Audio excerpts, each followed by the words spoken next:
When the ship that carried Dr. Elise Carter lifted off from Velrian 9, the planet below sparkled like a dream she never wanted to wake from. As she watched it fade into the distance, a warm feeling filled her chest. Not sadness, not excitement, but something deeper. It was peace. The stars stretched endlessly around her, silent and shining. She thought of the glowing plains, the gentle eyes of Elder Thalen, and the soft hum of the Idrex blade. For a moment, she could almost hear that sound again, the quiet song that had echoed through her heart when the sword lifted. Back on Earth, news of what had happened on Velrian 9 spread faster than anyone expected.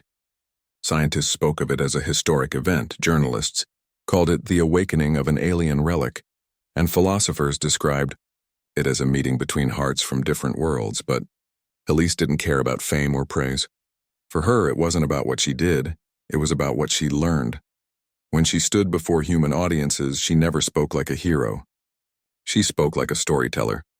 She would describe the beauty of Velrion 9, the kindness of its people, and the quiet strength of a world that had waited thousands of years for someone to simply understand. One evening, as she gave a talk at an international science conference, she said softly, "We went searching for life, and we found a mirror. The Velrians taught me that connection is the greatest discovery of all." People listened in silence. Some had come expecting to hear about technology or strange powers. Instead, they heard about empathy, respect, and the beauty of curiosity. And strangely, they found it even more powerful than what they had imagined. Back on Velrian 9, things began to change too. The sanctuary around the Idrex blade became a place of learning, not worship. The Velrians no longer called it the Sword of Power, but the Heart of Truth. Visitors came not to test their strength, but to reflect, to meditate, and to listen. Children were taught the story of the human who had lifted the sword, not to make them chase the same glory, but to remind them of what truly mattered. Teachers would tell their students, it was not her hand that lifted the blade, it was her kindness. Elder Thalen often stood near the altar, speaking softly to visitors. When people asked what had truly happened that day, he would smile and say, "The sword never tested our strength. It tested our silence." For ages we spoke at it. She was the first to listen. The glow of the sword never faded again. It remained soft and steady, like a heartbeat that kept time with the planet itself. Some said the sword could sense the emotions of those who came near. When someone stood before it with anger or pride, the light dimmed slightly.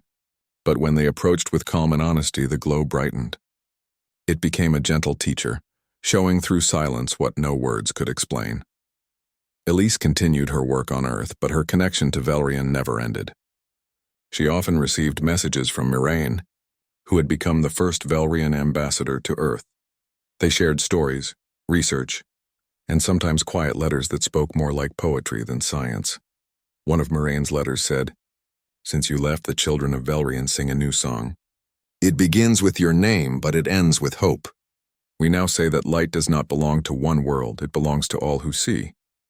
Elise smiled when she read that. She kept the letter near her desk, framed under glass. It reminded her that small actions, simple acts of kindness or curiosity, could reach farther than she ever imagined. Years passed, and the story of the Idrex blade became something greater than history. It became a lesson shared between worlds. The humans and Velrians worked together, building a bridge of understanding. They exchanged not just knowledge, but wisdom. The two species found harmony in ways that surprised even themselves. One day, Elise returned to Velrian 9.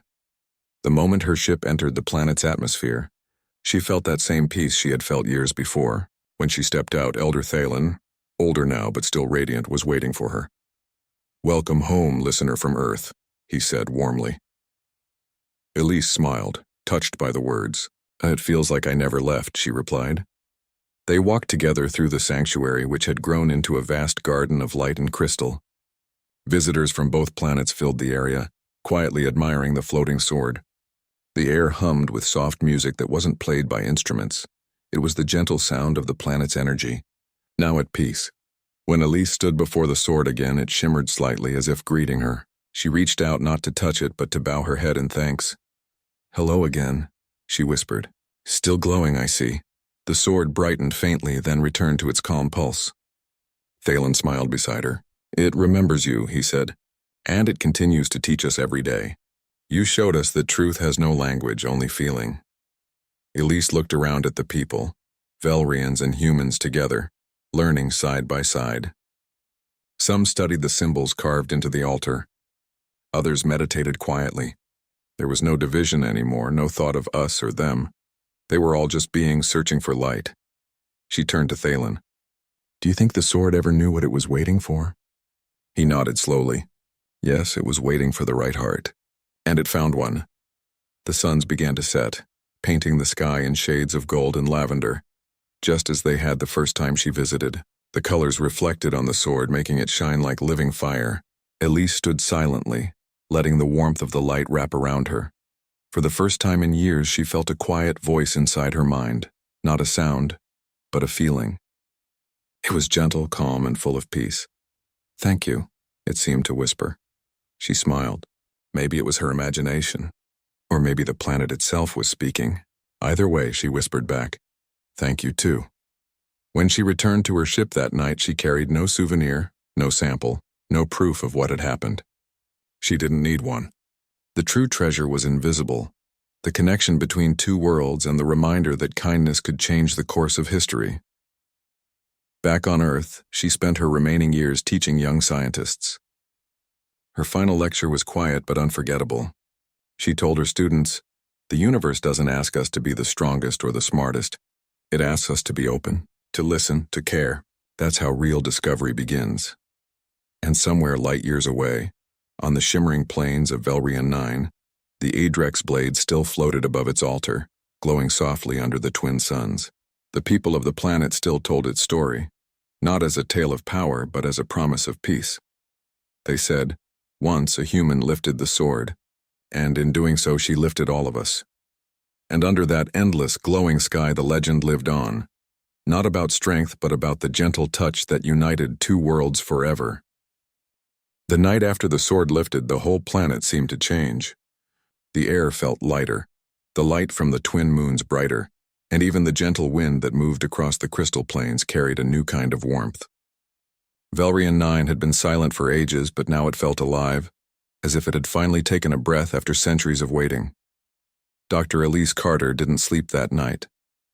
She sat by the window of her guest chamber in the Velrion capital, looking out at the glowing towers and the endless plains beyond.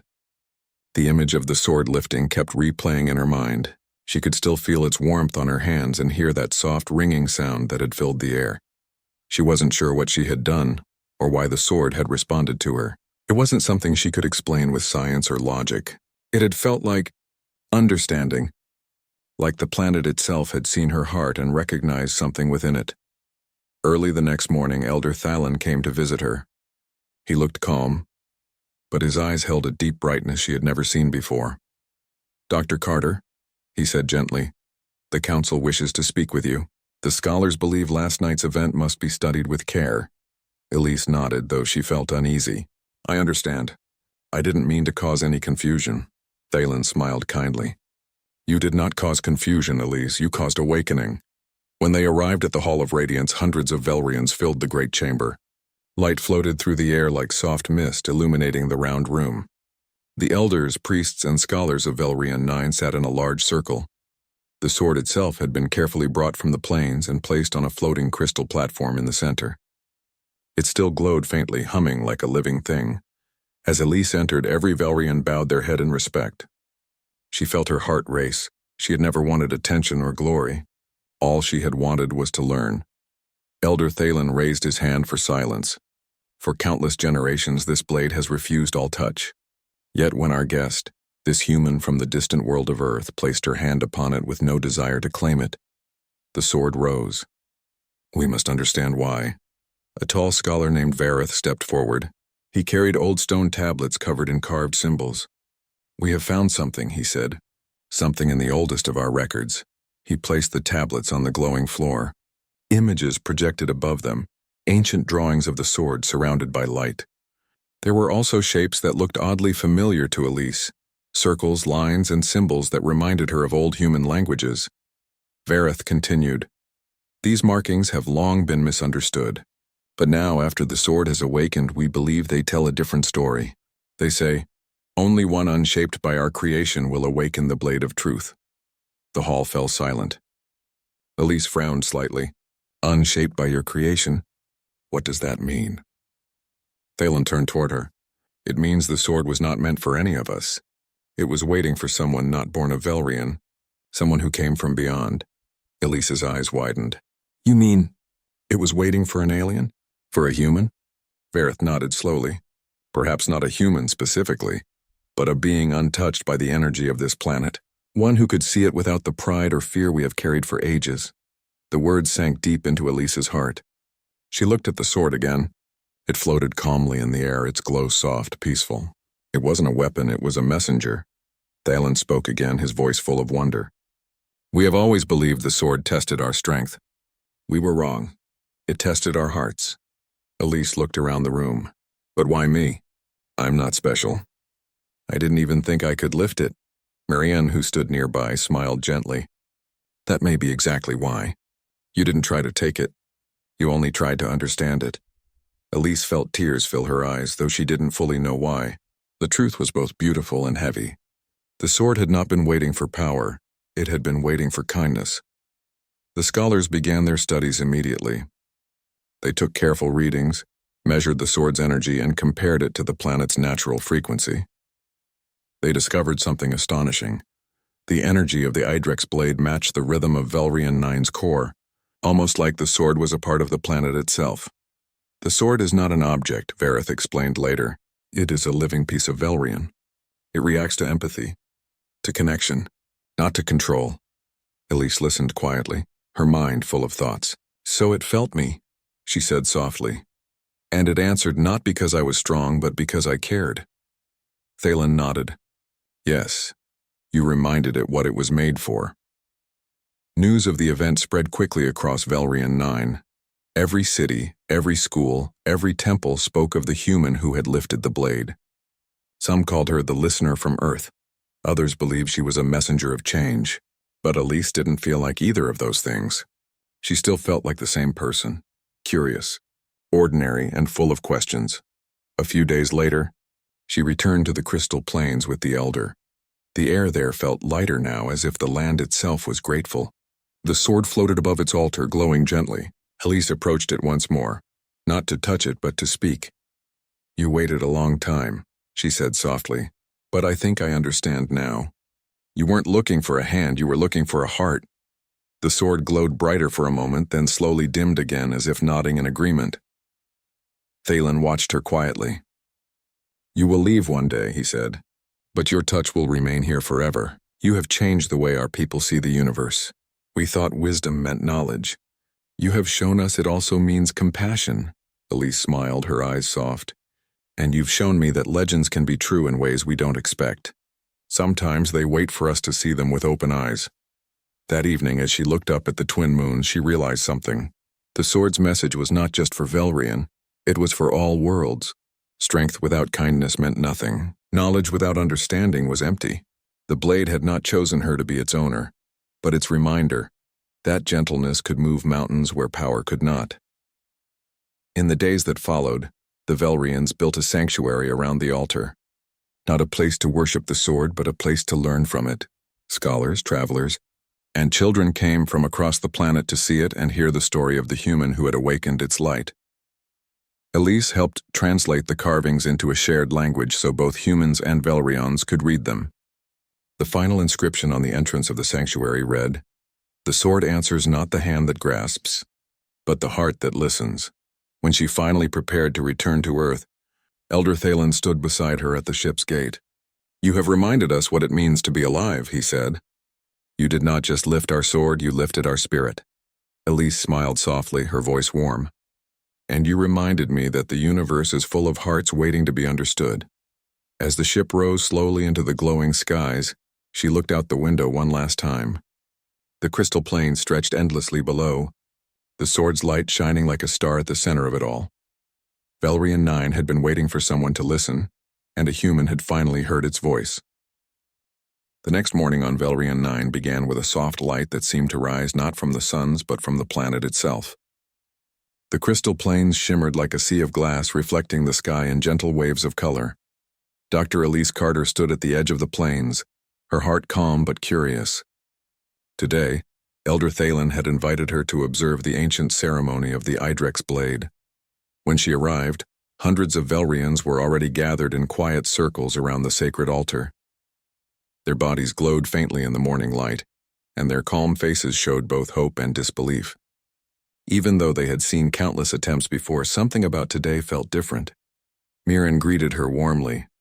"You are early," he said. Elise smiled. "I couldn't sleep. I kept thinking about this place." Elder Thalen, who stood near the altar, motioned for her to come closer. "Today a new attempt will be made," he said. "A scholar named Jethar believes the sword may respond to song. He wishes to try before our guests." Elise nodded with respect. "I would be honored to witness it." The ceremony began with soft chimes echoing across the field. Jethar stepped forward, tall and graceful with a calm expression. He bowed before the altar, placed his hands gently on the hilt, and began to sing in the old language of the Velrians. His voice was deep and beautiful, carrying through the air like waves of light. The symbols on the sword began to shimmer and the crowd gasped softly. For a moment it seemed as if something might happen. The air grew warmer and a faint hum spread through the ground. But then slowly the glow faded. The sword remained still, silent as ever. Jethar bowed once more and stepped back, his voice full of peace, not disappointment. "The sword listens," he said softly, "but it does not answer." The crowd murmured quietly, then grew silent again. Elder Thalen turned to Elise. "Would you like to approach?" "Only to look." "You need not touch," Elise hesitated. She hadn't come to try to lift it. But something inside her whispered that she should. "May I?" she asked. The elder nodded slowly. "Go in peace. Let your heart be quiet." Elise stepped forward. The air around the altar felt strangely alive, like soft wind wrapping around her. The stone under her feet shimmered faintly. She stopped a few steps away, staring at the sword that had refused every hand for thousands of years. It was more beautiful up close than she could have imagined. The blade looked almost transparent, like frozen light. Inside it she could see faint movements, patterns like water flowing beneath glass. The handle felt familiar somehow, though she couldn't explain why. "May I?" she asked again, looking toward Thalen. He studied her face and then gave a small nod. "The sword chooses what it allows. If you are not meant to, it will remain still." Elise took a slow breath. She wasn't strong or special, she knew that. But she had always believed that true strength was not in muscles or pride. It was in understanding. She reached out, not with the thought of power, but with respect. Her hand touched the hilt. At once, a gentle vibration ran through her fingers. Not painful, but warm, like touching a heartbeat. She gasped softly. The crowd grew silent. Elder Thalen watched closely, eyes wide but calm. The sword began to glow. Faintly at first, then brighter. The symbols carved along the blade came alive with light. A deep hum filled the air. Soft but powerful, as if the planet itself was breathing through the sound. Elise could feel her heart racing, yet her mind was completely still. She whispered, "I don't want to take you. I just want to understand you." The sword shimmered brighter as if it had heard her. The hum deepened, turning into a peaceful vibration that echoed across the plains. Some Velrians covered their glowing faces in awe. Others simply watched, silent, afraid to move. Then slowly, unbelievably, the sword began to rise. The sound was soft, like a crystal bell ringing underwater. The stone that had held the blade for ages began to crack, lightly, cleanly, as if releasing it by choice. Elise felt no weight at all. The sword lifted into her hands as though it wanted to be held. She stood still, eyes wide, afraid to breathe. The blade glowed brighter than ever, casting colors across her face. It wasn't heavy or sharp, it felt alive, pulsing gently like a heart that matched her own rhythm. The crowd gasped in wonder. Some stepped closer, others fell to their knees in disbelief. Moran whispered, "It moves. It finally moves." Elder Thalen's voice trembled, though he smiled softly. "After all this time, the blade has chosen." Elise looked at the sword, then at the elder. "I didn't mean to take it," she said quietly. "It just moved." "The sword responds to truth," Thalen said gently. "You did not take it. It came to you." The light around the altar grew softer now, fading into a calm glow. Elise held the sword, unsure what to do next. She felt peaceful, yet filled with emotion she couldn't describe. It wasn't pride or power, it was connection. After a long silence, she knelt and gently placed the sword back onto the altar. It rested there quietly, still glowing faintly. When she let go, it didn't sink back into the stone. It stayed above it, floating slightly like it was alive. No one spoke for a long time. Then Elder Thalon stepped forward and bowed deeply before her. "You have done what none of us could, but you did it without wanting to claim it. That is why the sword listened." Elise felt her eyes sting with tears. "I don't understand why me," she whispered. "Perhaps," Thalon said softly, "it is because you came not as a conqueror, but as a listener. The sword does not answer strength. It answers heart." The crowd began to whisper quietly, not in disbelief, but in wonder. They didn't cheer. They simply watched with respect, as if witnessing something sacred. The legend that had lived for ages had finally awakened, not through might, but through understanding. As the suns began to set, Elise stepped back, looking once more at the sword. It floated gently in the golden light, humming softly, peaceful again. She didn't feel like a hero. She only felt grateful to have been a small part of something larger than herself. When they returned to the city that evening, the whole planet seemed to glow a little brighter. Word spread quickly that the Idrex blade had finally moved, and that it had answered not to a Velrian, but to a visitor from Earth. No one could explain it, but everyone felt the same truth. The world had changed. Something ancient had awakened, and it had done so because one human dared to touch it with kindness instead of ambition. And far away, deep beneath the plains, the planet itself seemed to hum quietly, as if whispering a word in a forgotten language. Finally, when the first human expedition to Velrian 9 was planned, it wasn't for adventure or treasure. It was meant to be a peaceful mission, a bridge between two very different worlds. The Velrians had opened their communication channels after decades of studying Earth from afar. They admired humans for their creativity and courage, though they also found them unpredictable. The meeting between the two species was called the Harmony Exchange, and it was one of the most important moments in both histories. Among the small group of humans chosen to travel was Dr. Elise Carter. She wasn't a soldier or an explorer. She was a linguist and anthropologist, someone who loved learning how others lived, thought, and felt. Elise had always been curious about how stories shaped civilizations. To her, languages were more than words. They were windows into how people saw the universe. From the moment she was selected, Elise couldn't stop imagining what Velrion 9 might look like.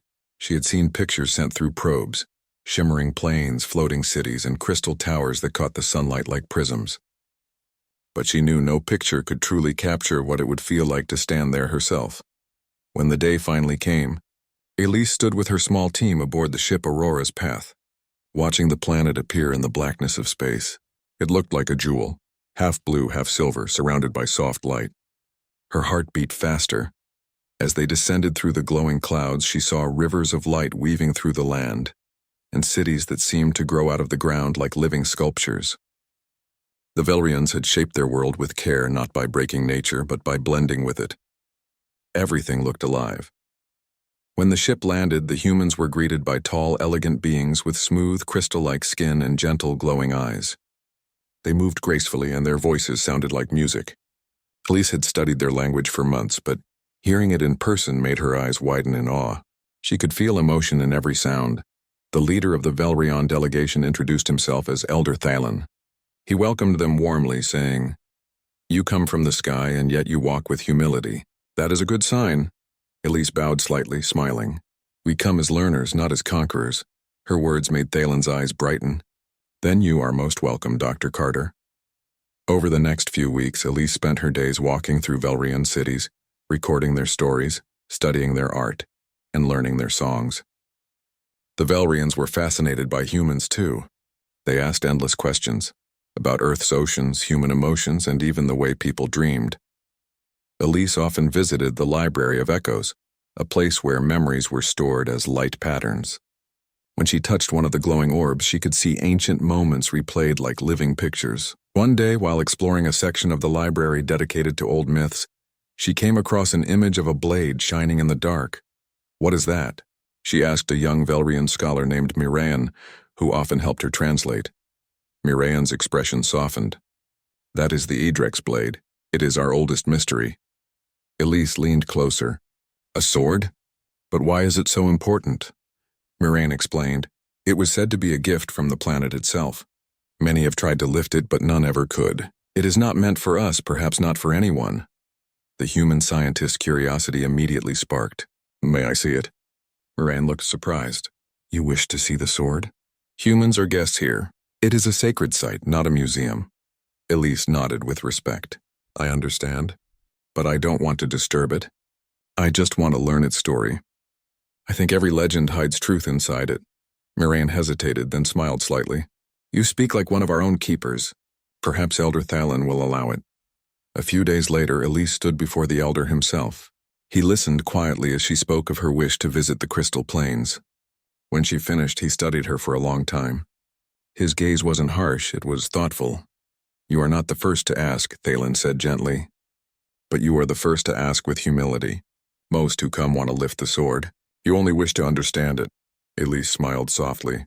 Sometimes understanding is the greatest strength. The Elder nodded. Very well. Tomorrow we will go. The journey to the Crystal Plains was breathtaking.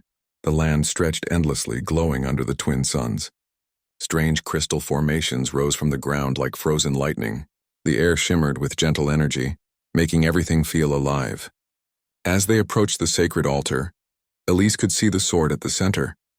It stood exactly as the stories described, half buried in stone, glowing faintly as if breathing in sleep. Velrian guards bowed their heads as they passed. The moment felt timeless. Elise felt her heart race, not with fear but with quiet wonder. She stopped a few steps away, staring in silence. It's beautiful, she whispered. Elder Thalen stood beside her. For us, it is more than beauty. It is hope that is never answered. Elise looked at him. Why do you think no one has ever lifted it? He smiled faintly. Because perhaps we are not meant to. Some things in the universe wait for the right connection. Maybe it waits for one who does not belong here. His words made Elise's heart skip a beat. She looked at the sword again. The idea sounded impossible, yet something inside her stirred. She didn't ask to touch it.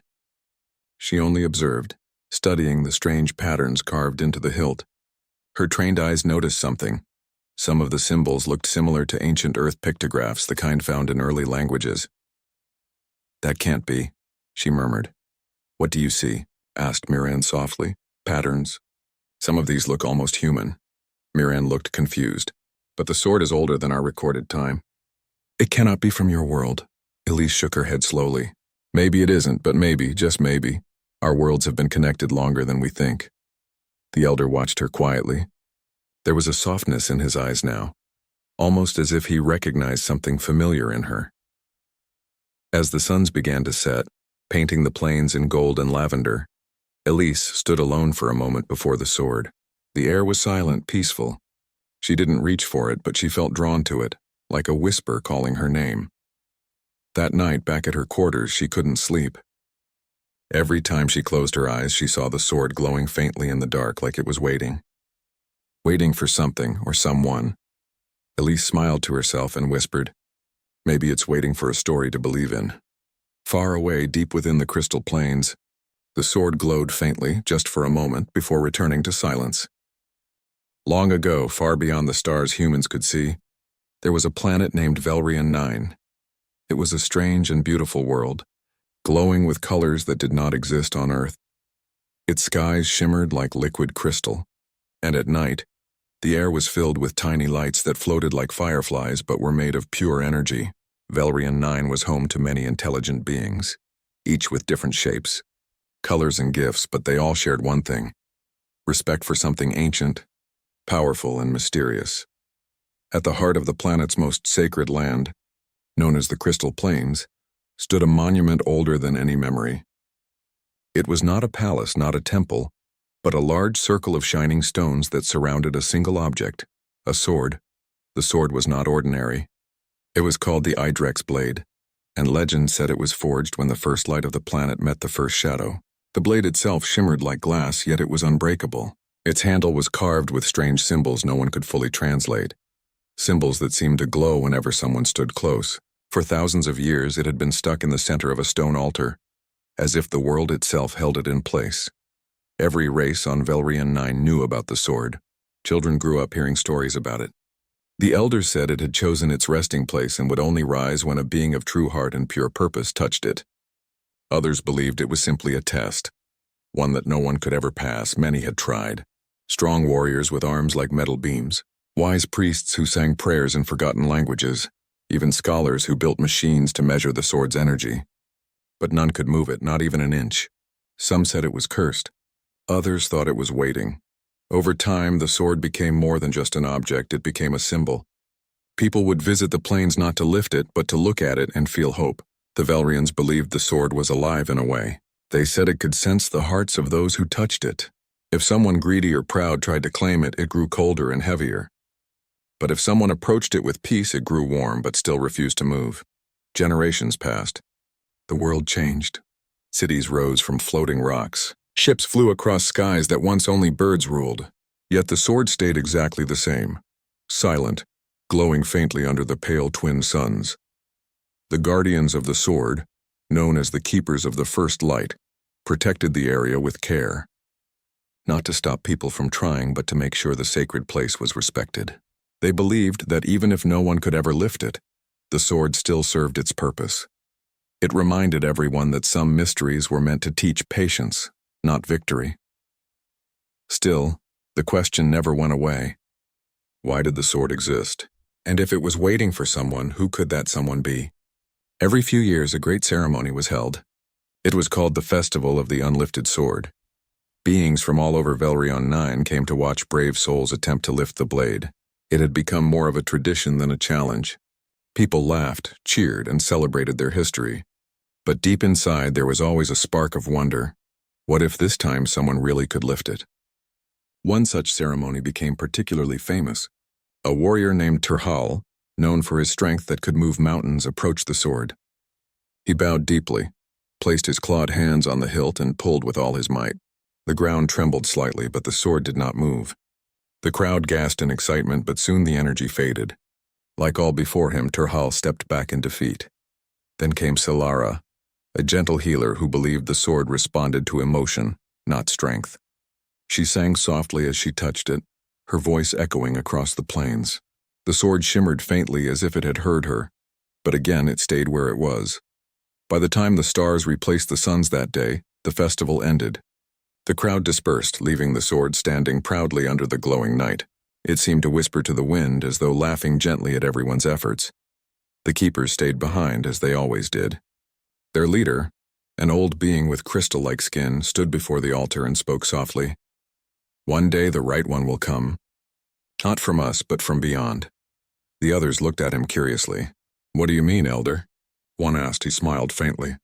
"The sword was not forged for our kind. The markings say, 'Only the stranger may awaken the heart of Velrian.' Perhaps it waits for someone not born of this world." The younger keepers whispered among themselves. A stranger? From another world? Such a thought seemed impossible. Yet as the stars flickered overhead, something deep within the planet stirred, as if it heard and understood those words. Years later, Velrian 9 continued its peaceful life. The legend of the Idrex blade was still told in songs, in lessons, and in quiet prayers.